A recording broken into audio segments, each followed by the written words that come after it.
Oke. Assalamualaikum warahmatullahi wabarakatuh. Em, Selamat pagi semuanya. Semangat nih ya, hari Sabtu kita ada kelas. Saya pun juga sebenarnya pengennya sih malam gitu ya, hari biasa. Tapi nggak apa-apa di hari Sabtu. eh kita hari ini sebenarnya simple ya, masih perkenalan lah tahapnya. Tapi ada kuis pretest. Nanti saya akan share juga. Mungkin saya akan spill untuk jawabannya. Jadi jangan khawatir. Jawabannya ada di belakang. Nah, untuk introduction mungkin kita awal-awal ya seperti biasa lah. Kita tuh nanti akan belajar apa sih gitu ya. Nah, jadi tuh kita akan belajar awalnya tuh ya, inilah introduction. Mungkin perkenalan diri, penjelasan silabus, terus ada kuis pretestnya juga. Ya, kita akan penjelasan sedikit-sedikit apa sih project management ini. Tanda tak bunso Arab anak Arab bisa ibu ke pedi kasi. Coba bener ada Zoom. Ah, Ada Zoom. Hah? Hey. ote. Tes, tes. Oke. Em, jadi kita ada untuk perkenalan diri dosen, penjelasan silabus perkuliahan, dan kuis pretest. Nah, di sini juga kita akan ada pertemuan kedua, kita definisi lah dari project management. Jadi memang di project management ini kita ada tujuan kelayakan, aspek biaya, dan operasional. Jadi seperti itu. Nah, untuk pertemuan ketiga kita ada namanya risk management. Jadi di setiap project kita tuh ada namanya perubahan-perubahan. Jadi misalkan nih ya, kalian nanti ada beberapa divisi gitu ya.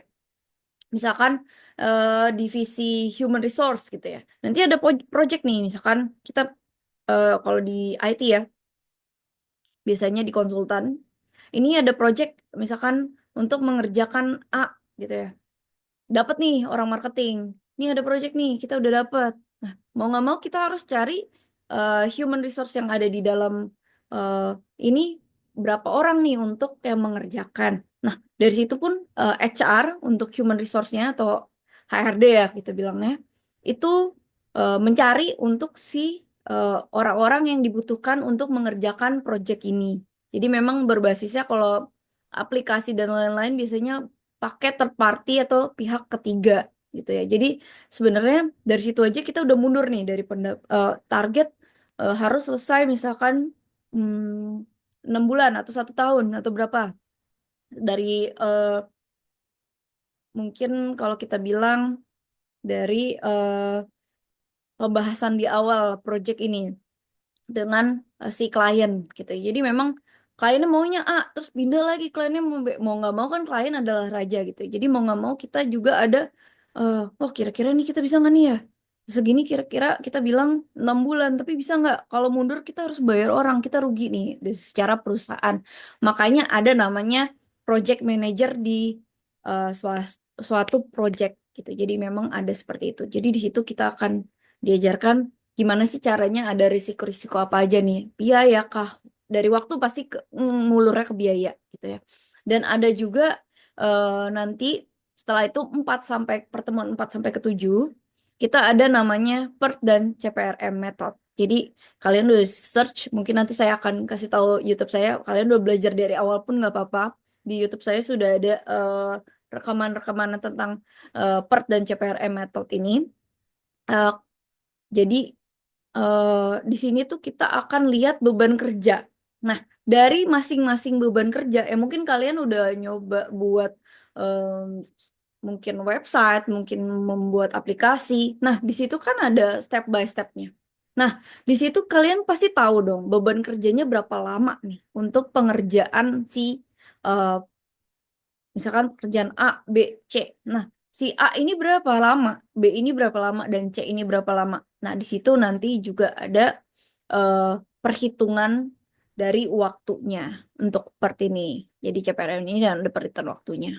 Jadi lebih ke waktu. Karena nanti akan berpengaruh ketika di Microsoft Project ini adalah teorinya. Jadi sebelum kita langsung masuk input, kok tiba-tiba Microsoft Project ngeluarin kita isi sekian, tiba-tiba langsung keluar sekian. Nah, itu sebenarnya dari teori awal perhitungan ini. Jadi mau nggak mau kita harus belajar awal teori perhitungan terlebih dahulu. Nah, di sini mungkin ada tugas individu karena teorinya perhitungan. Jadi ada eh, jadi kalau sama saya tuh biasanya kuis pretest, kemudian tugas individu satu, tugas kelompok satu, dan adanya kuis yang eh, setelah UTS. Jadi memang ada kuis 2 kali, tugas 2 kali, ada tugas individu dan kelompok. Kemudian kita ada namanya UTS dan UAS gitu. Jadi eh, mungkin saya nggak tahu saya akan sama kalian setelah UTS apakah kita masih bertemu apa enggak karena tergantung kampus ya. Jadi di saya masih sampai 8 pertemuan eh, sampai UTS gitu ya. Tapi nanti mungkin kalau misalkan lanjut dengan saya, eh, kita akan membahas tentang Microsoft Project. Jadi biasa semuanya adalah penjelasan untuk penggunaan Microsoft Project gitu, seperti itu. Nah, di situ ada tugas kelompok.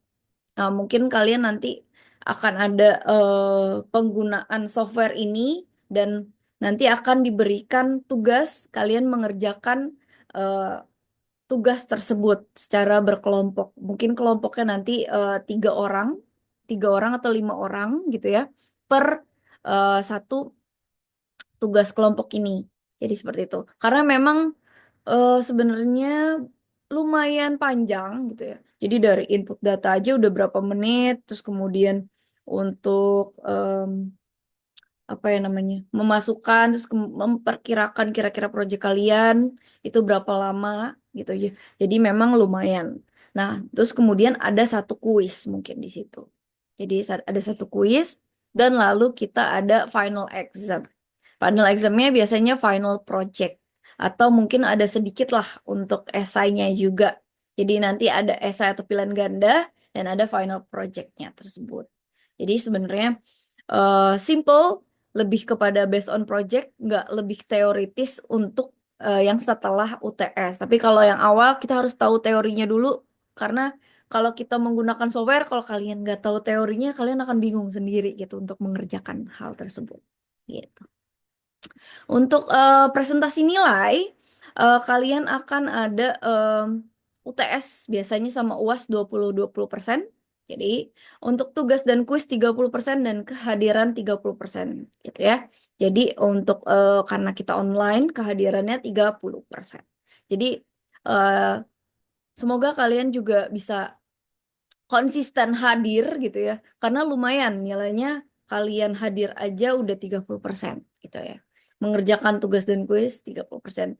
Istilahnya UTS dan UAS, eh, nilai kalian bisa bagus, tugas dan kuisnya juga dikerjakan dengan baik, insya Allah nilainya bagus. Gitu ya.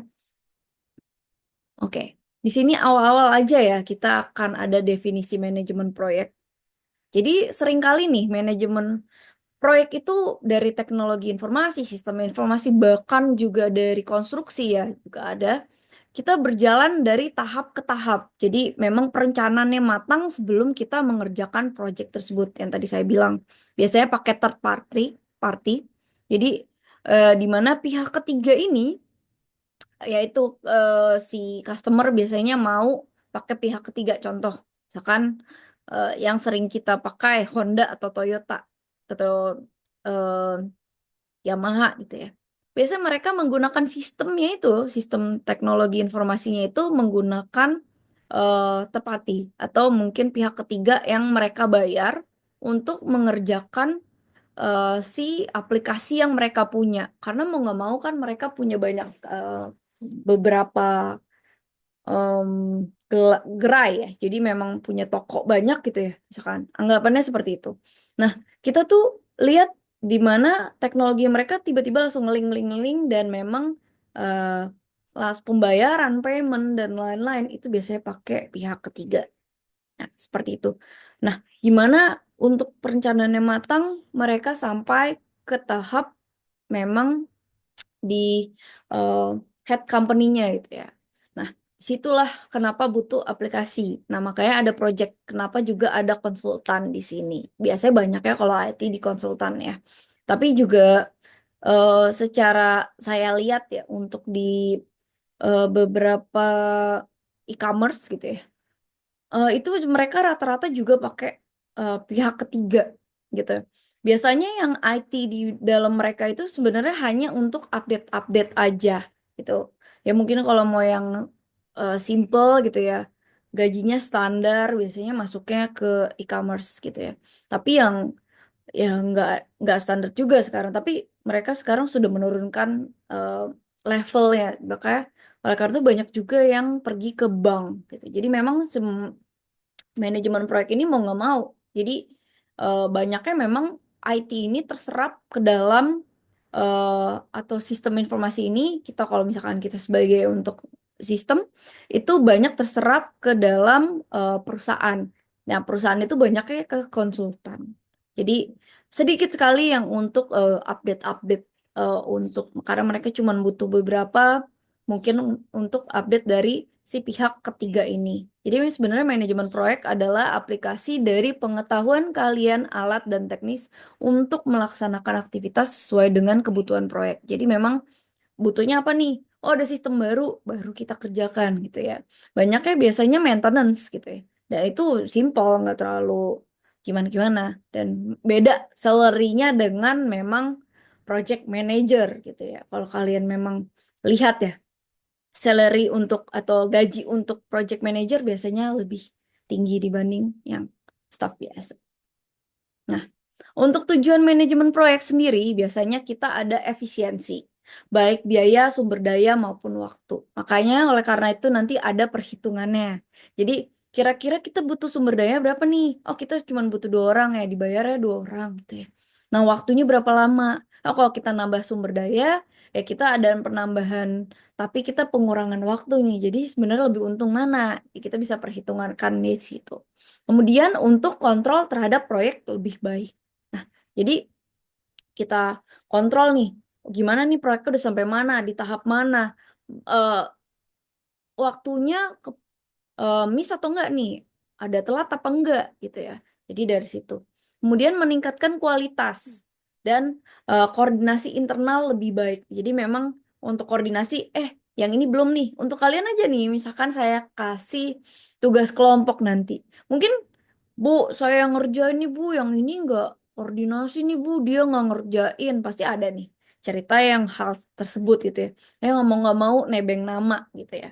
Nah, itu sebenarnya manajemen proyek yang buruk. Mungkin kalau kalian di perkuliahan masih oke gitu ya. Tapi kalau berbasis uang ya, biasanya itu adanya mungkin pemecatan, eh, tidak digunakan kembali gitu ya. Dan itu berpengaruh pada kinerja kalian gitu ya.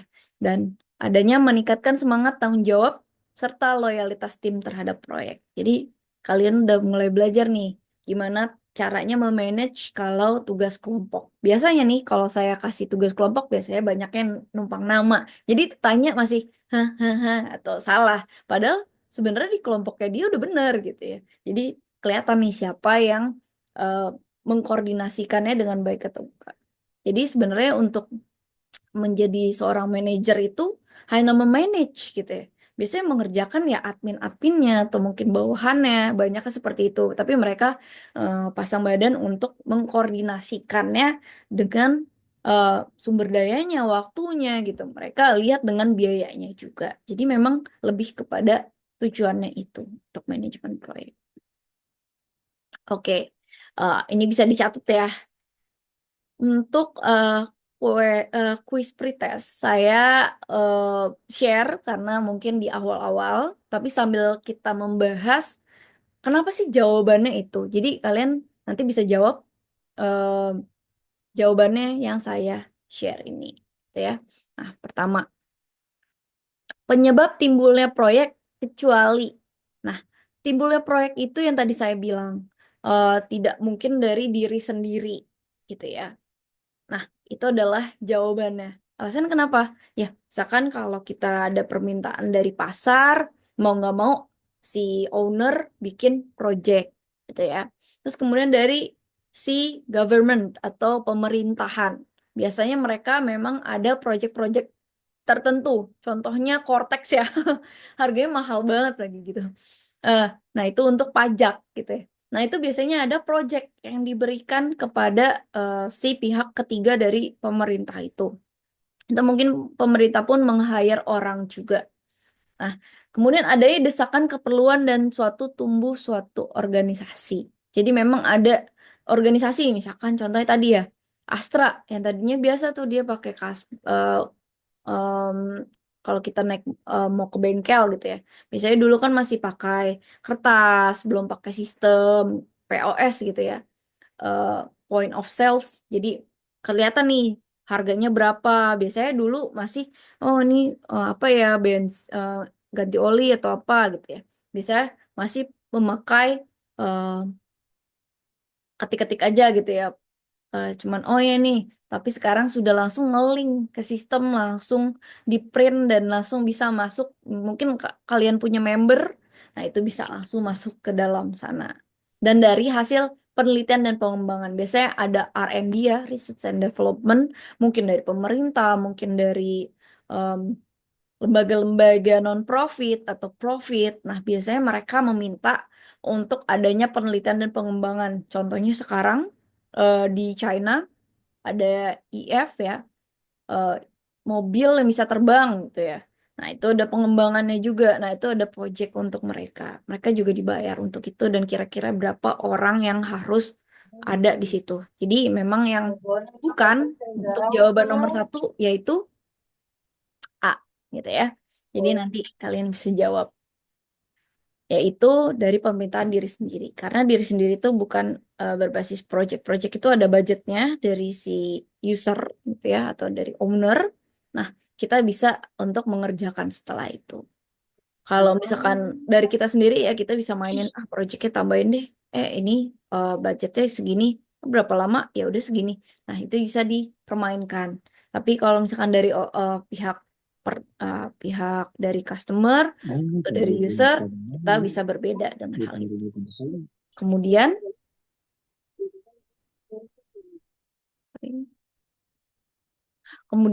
salah satu fase dari manajemen manajemen proyek ya nomor 2, di mana perusahaan mengawasi sumber daya, biaya, kualitas, dan anggaran. Nah, jadi sebenarnya kita ada awal itu kita perencanaan gitu ya. Jadi salah satu fase manajemen proyek di mana perusahaan mengawasi sumber daya, biaya, kualitas, dan anggaran. Nah, biasanya itu namanya adalah pengendalian.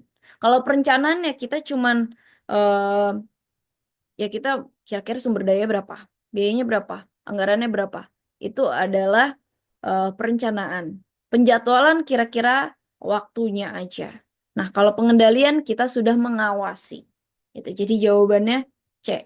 Nah, kalau permintaan, nah itu kan kita permintaan apa dulu nih? Permintaan tentang sumber dayanya kah? Untuk manusianya berapa pekerja yang dibutuhkan? Atau kualitasnya mau berapa? Atau biayanya mau seberapa? Nah, itu permintaan. Dan ada penetapan, ya kita sudah tetapkan waktunya sekian lama, sumber dayanya berapa banyak. Kemudian kualitasnya mau yang sekian. Jadi kok kalian misalkan yang terdekat dengan kalian apa ya?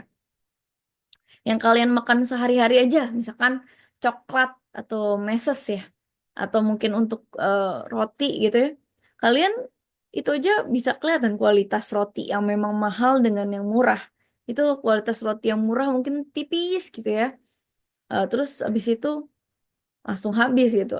Rasanya kurang gitu atau gimana. Nah, sedangkan yang mahal biasanya lebih puffy gitu ya. Nah, itu ada penetapan untuk kualitas juga di situ. Jadi sebenarnya untuk mengawasi kita jawabannya adalah pengendalian. Jadi nomor 2 itu jawabannya C. Nah, bisa ditulis ya nanti untuk dijawab adalah pengendalian. Kemudian peran dasar dari sistem informasi dalam bisnis kecuali kan dasar sistem informasi dalam bisnis gitu ya. Nah, biasanya kalau kalian lihat itu ada kesalahan dalam prosedur pengelolaan. Itu itu benar. Kenapa? Karena itu dasar dari sistem informasi dalam bisnis. Terus salah dalam menggunakan dokumen. Biasanya memang banyak, misalkan ya contoh, untuk input harga aja kadang kita suka salah gitu ya. Misalkan kita namanya manusia. Nah, kalau memang udah menggunakan sistem gitu ya, atau project yang ada gitu dari dasarnya, itu tidak mungkin salah karena kita sudah input dokumen induknya di situ. Kemudian pemeriksaan dan pencatatan, serta kehilangan data atau data tidak terolah. Nah, yang kecuali adalah human rights. Human rights masuknya kemana? Ya manusia butuh keadilan gitu ya. Itu nggak ada di dalam peran dalam sistem informasi dalam bisnis. Jadi di bisnis ya cuman data gitu ya untuk pengolahan, terus dokumennya yang seperti apa, biasanya pertanyaan adalah seperti itu. Jadi jawaban yang salah ya kecuali nomor 3, jawabannya adalah E. Kemudian nomor 4, sumber daya yang dikelola manajemen proyek yaitu biasanya 5M gitu ya. 5M. Nah, 1I gitu ya. Biasanya seperti itu. Dulu biasanya ada namanya 5M, 1E, environment atau lingkungan. Tapi si lingkungan ini sebenarnya lebih kepada SMK 3-nya ya untuk sistem manajemen K3. Tapi untuk sumber daya yang dikelola manajer proyek tersendiri yaitu adalah informasi. Alasannya kenapa? Udah sampai mana nih? Uangnya udah sampai berapa banyak gitu ya. Orangnya berapa? Kira-kira mesin yang digunakan cukup nggak? Terus kemudian materialnya oke nggak gitu ya. Misalkan kalian anggap material apaan gitu ya. Kalian menggunakan laptop saat ini atau handphone untuk mengikuti Zoom. Nah, itu termasuk dari material. Kira-kira handphone Nokia zaman bahula bisa nggak Zoom? Kan ke update gitu ya. Seperti itu. Misalnya seperti itu. Nah, kemudian jawabannya berarti nomor 4 adalah B. Kalau nomor A itu salah karena adanya lingkungan. Lingkungan tidak termasuk yang dikelola manajemen proyek. Kemudian C, salah ke alasannya karena mekanik. Mekanik masuknya nggak ada gitu ya. D-nya mesin, bukan mekanik. D juga. Dan E adalah mobilitas. Jadi mobilitas masuknya ke mana? Nggak masuk ke dalam si sumber daya yang dikelola manajemen proyek. Jadi jawaban perempat B. Nah, nomor 5, keahlian yang dibutuhkan personal dalam manajemen proyek, yaitu keahliannya ya. Keahlian dibutuhkan adalah kepemimpinan komunikasi yang baik, negosiasi, mendengarkan dan membangun tim. Jadi lebih manajemen proyek tuh ya gimana komunikasinya, udah sampai mana nih proyeknya, biasanya seperti itu. Negosiasi sama si supplier gimana nih, udah sampai mana gitu ya, biasanya seperti itu. Atau mungkin udah negosiasi sama si user atau si owner yang memang mempunyai project ini. Tuh, seperti itu. Atau kliennya. Nah, mendengarkan kira-kira udah sampai mana nih? Bu, atau ada permasalahan apa? Mereka mendengarkan dan membangun tim juga untuk solid, gitu ya. Nah, kemudian jawabannya berarti nomor 5 adalah C. Nomor 6, salah satu fungsi manajemen proyek kecuali manajemen proyek itu scoping ya. Jadi untuk planning, controlling ya, kita kontrol, kita planning, kira-kira berapa harganya, organizing, kita organize kira-kira si berapa human resource-nya, berapa kita butuhkan waktu, berapa lama, biayanya modalnya berapa gitu ya. Nah, biasanya seperti itu. Tapi relationship tidak gitu ya. Jadi kita tidak ngaruh ke situ. Biasanya relationship masuknya ada relationship officer gitu ya, atau mungkin lebih ke customer service gitu ya. Biasanya CSS gitu ya, lebih ke relationship dengan customer. Ya, seperti itu. Jadi kecuali adalah D, nomor 6 jawabannya relationship. Nah, nomor 7, fungsi-fungsi manajemen kecuali. Nah, manajemen itu kan kontrol ya pasti. Kalau kalian tahu memanage, mengontrol gitu ya. Jadi kecuali controlling, uncontrolling. Jadi I, jawabannya E. Nah, planning pasti, organizing pasti, actuating pasti, staffing pasti, gitu ya. Jawabannya nomor 7. Nah, untuk kuis pretest, jadi ada manajemen risiko ya, adalah tadi ya, upaya dilakukan untuk menghindari timbulnya konflik dalam perusahaan dan pengembangan usahanya. Jadi untuk menghindari, jadi kenapa ada manajemen risiko. Nah, nomor 9, 7 cara untuk menerapkan manajemen risiko perusahaan penyampaian informasi terkait risk management yang telah dilakukan ke dalam beberapa pihak terkait menggunakan jenis media komunikasi merupakan informasi dan komunikasi. Information and communication. Jadi jawabannya D. Mungkin ini nanti saya akan bahas di pertemuan ketiga ya, risk management detailnya. Kemudian untuk nomor 10, 7 cara menetapkan manajemen risiko dalam perusahaan memberi tanggapan pada risiko yang sudah dinilai sebelumnya merupakan risk response. Jadi memang untuk menanggapi adanya resiko yang ada. Jadi jawabannya B. Ini nanti bisa dijawab untuk kuisnya. Oke. Nah, di sini setiap saya share untuk pertemuan 1, 2, 3, nanti saya akan share ada di sini. Mungkin kalau kalian mau belajar eh, Microsoft Project gitu ya, untuk project manajemennya atau mungkin beberapa ada saya share di sini untuk di playlistnya. Jadi bisa search Talita Gumu. Nah, nanti ada Microsoft Project di sini. Jadi setiap saya pertemuan, nanti mungkin saya akan bikin playlist baru untuk kalian, untuk TI biasanya saya masukkan ke dalam playlist mungkin pertemuan pertama project management untuk TIE. Jadi nanti kalian bisa saya buatin ada di playlistnya. Saya upload nanti dan saya akan share setelah ini. Nah, jadi nanti bisa di sini. Mungkin nanti kalau mungkin ada pertanyaan bisa di grup ya. Yang belum masuk grup silahkan grupnya nanti tanya temannya. Ada di grup manajemen project ya, project management. Nah, ini nomor handphone saya dan ada YouTube-nya. Jadi bisa di di sini Talita Gumu ya. Ada yang mau bertanya mungkin di sini sebelum saya tutup?